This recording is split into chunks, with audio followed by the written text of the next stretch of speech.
Activity-based costing is used to allocate indirect costs to specific cost objects based on the activities undertaken in the production of the cost object.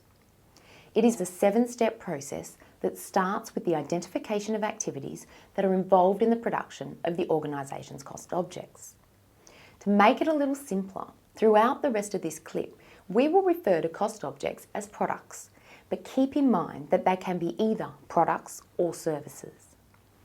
Once we have identified the activities that go into producing our product, we need to work out all the associated indirect costs. That is, those costs that have a cause and effect relationship with the activity.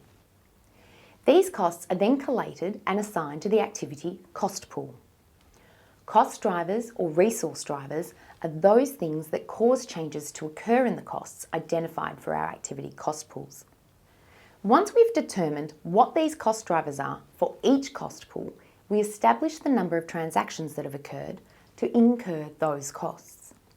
That is, if we understand that the number of machine setups is a cost driver for machine setup costs, then we need to determine how many machine setups have occurred or will occur that have caused the dollar value of the costs in the cost pool to be incurred.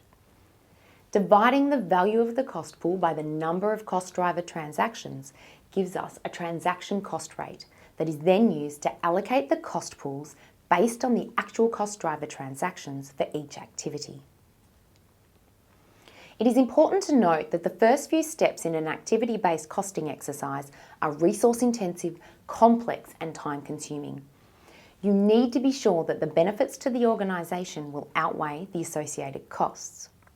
So because the first few steps are so time-consuming, when you are learning the fundamentals, you will usually be given information that identifies activities, values the cost pools, and the number of cost driver transactions.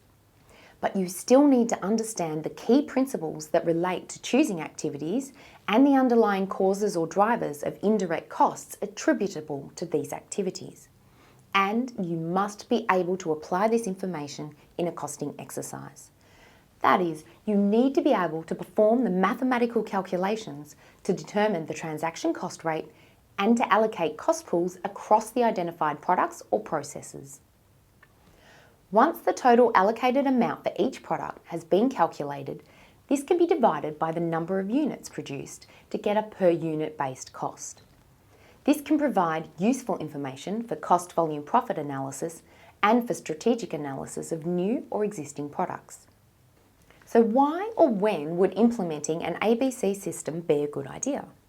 It's been found that the benefits to an organisation from ABC are usually the greatest when we have overheads or indirect costs forming a significant portion of the organisation's total costs, or there is a diverse product range with significant variation in batch sizes and complexity between products, or the proportion of indirect costs as a ratio to direct manufacturing costs are increasing, or where there is the potential for high costs to the business for making inappropriate product decisions.